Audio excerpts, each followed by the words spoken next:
Je suis né le 16 avril 1962 à Mulhouse. J'ai grandi à Riedisheim où j'ai appris à cuisiner au restaurant familial dans les pantalons de mon père. Mon premier plat raté, j'avais 6 ans, était une crêpe car je n'arrivais pas à la faire sauter. Je suis influencé par la cuisine du terroir, mais revisité et parsemé par mes origines italiennes du côté maternel.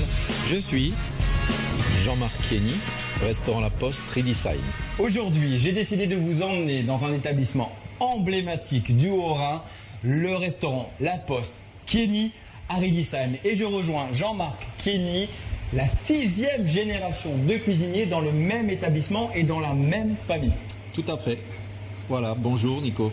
Tu vas bien? Ça va bien, merci. Bon, moi je mets mon tablier et puis tu vas nous expliquer ce qu'on va cuisiner aujourd'hui. Tout à fait. Jean-Marc, pour ta superbe recette, que nous faut-il comme ingrédient?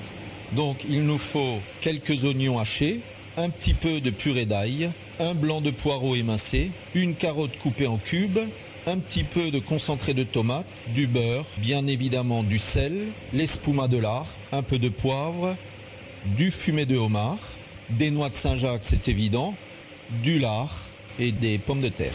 Et là, du pistil de safran. on est sur du pistil de safran mais alsacien. Mais alsacien, tout à fait. Alors avant de débuter, je crois que tu as une petite astuce pour expliquer à nos téléspectateurs d'Alsace 20 comment faire ces petits cylindres de pommes de terre.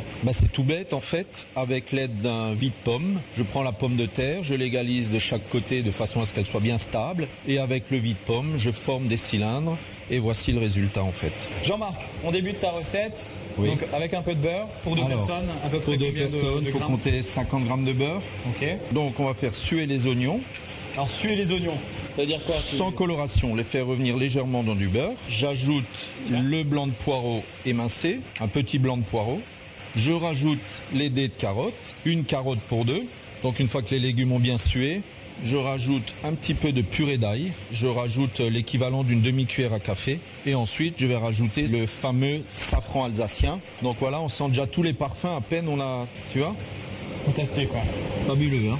Un petit peu de concentré de tomate. Alors pourquoi le concentré de tomate? Ça c'est juste un petit peu... Adoucir ou... Non, c'est juste une question de couleur en fait. Et à partir de ce moment-là, je peux mettre les pommes de terre. J'enrobe l'ensemble. Bien sûr, on va saler, poivrer. Avant de continuer, on va faire une petite pause quand même, parce que je crois qu'on doit tous te féliciter pour un superbe prix, chef de l'année au Guide Puy-de-Dôme. Oui, c'est ça, j'ai eu cette chance cette année.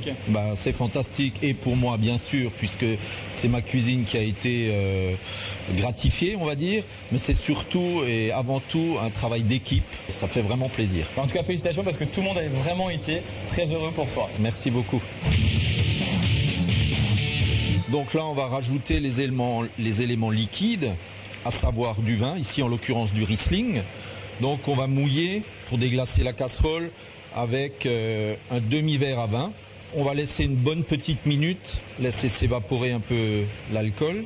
Et pour anoblir le plat, ici en l'occurrence, je vais mouiller avec du fumet de homard. D'accord. Donc on mouille à hauteur.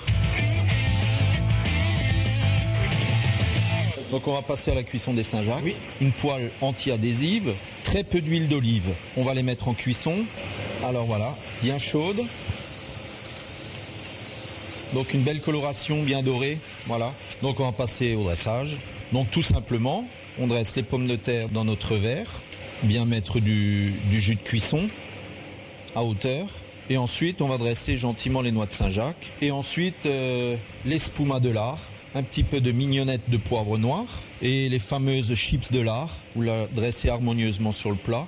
Jean-Marc, je te laisse présenter ton plat aux téléspectateurs d'Alsace 20. Donc voilà, aujourd'hui nous avons cuisiné ensemble les noix de Saint-Jacques préparées dans l'esprit du Bäckerhof.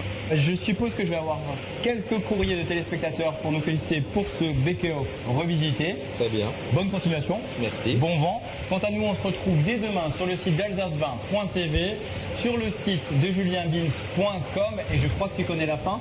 Surtout, ne soyez pas sages!